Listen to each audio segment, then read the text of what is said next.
Hey, happy Homebrew Wednesday. Just a quick intro. I got two things for you this week. I have the Centennial Blonde, and just give you a tasting of that because I haven't done that yet.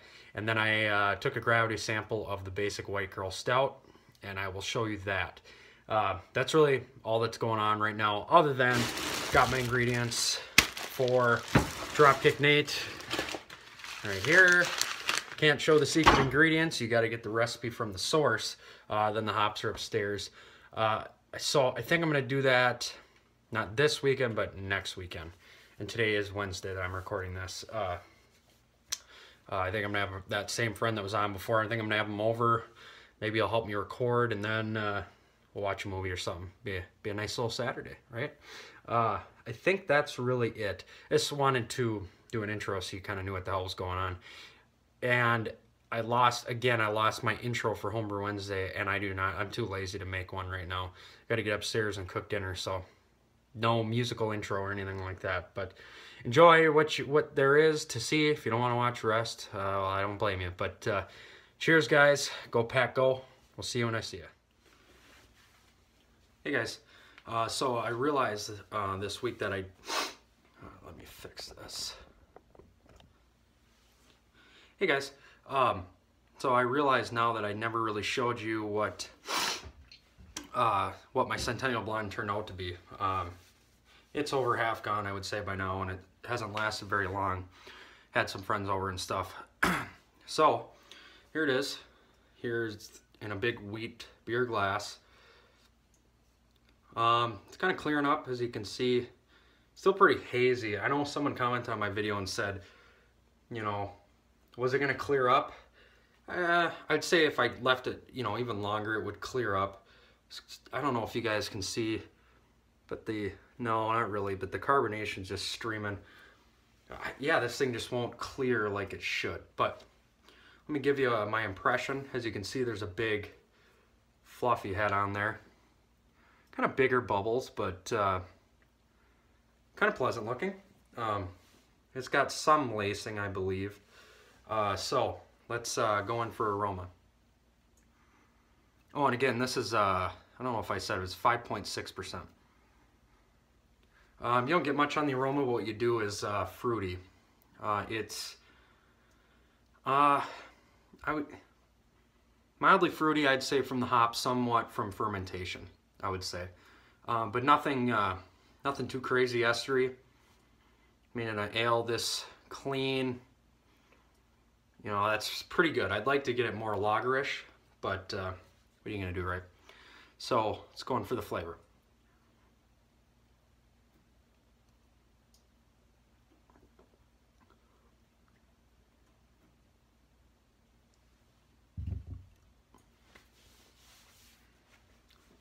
Yeah, it's really clean.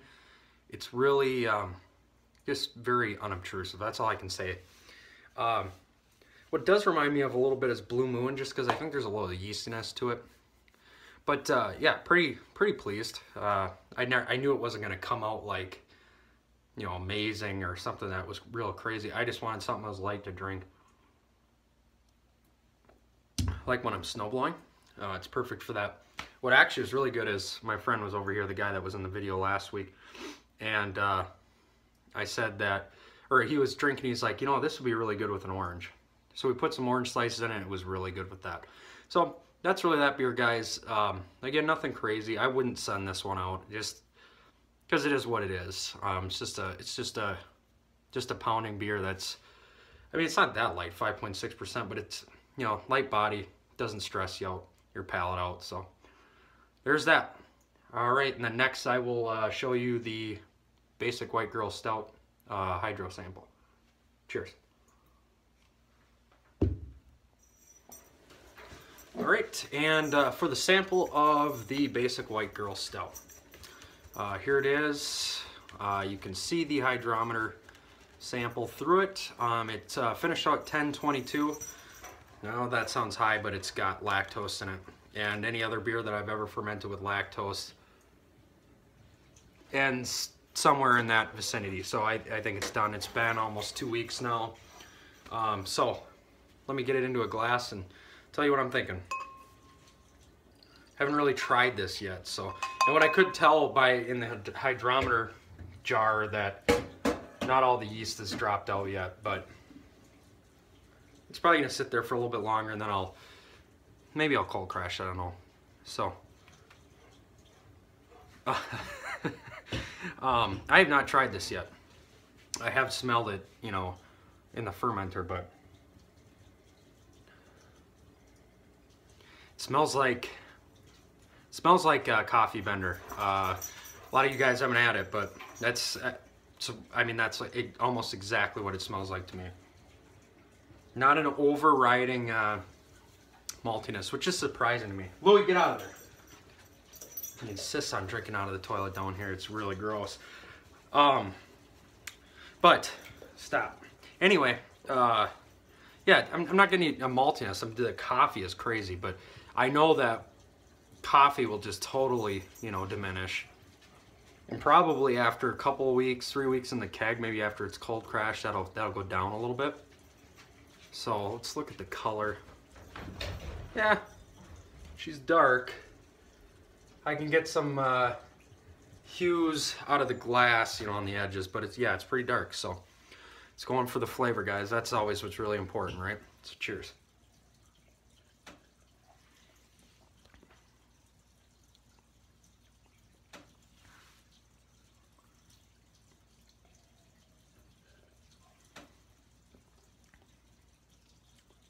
It's good.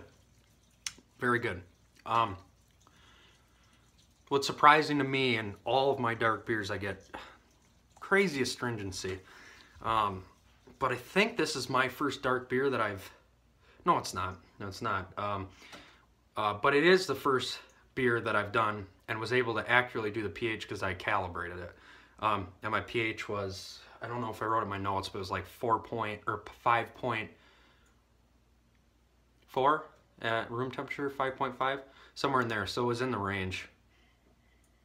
And 5.7%, you know, I think it's about kind of where it was supposed to be. So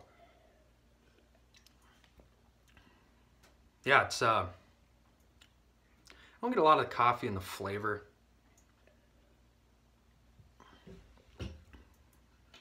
But it's clean, chocolatey.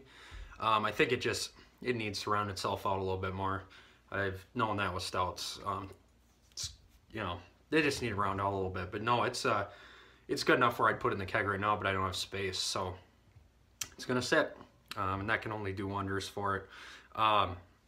One thing though, which I'm a little disappointed about, is that the pumpkin spice did not come through in the aroma, and it didn't come through in the flavor, and I doubled what was supposed to be in there. I mean, maybe someone else will be able to pick it out, but I can't. I just don't taste it. So, I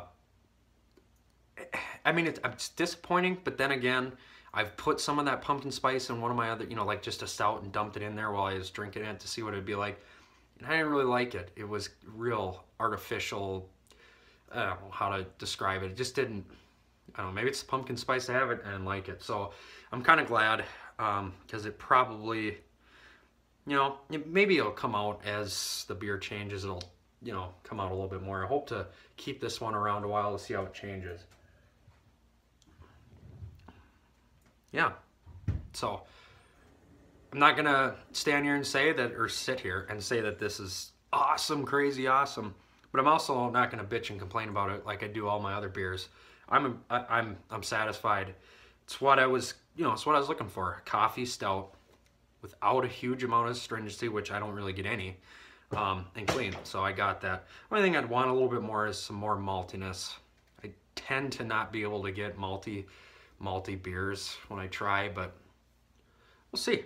I'm really excited to get in a keg and see what happens when it's cold and carb, but I'll call this a success. Cheers, guys.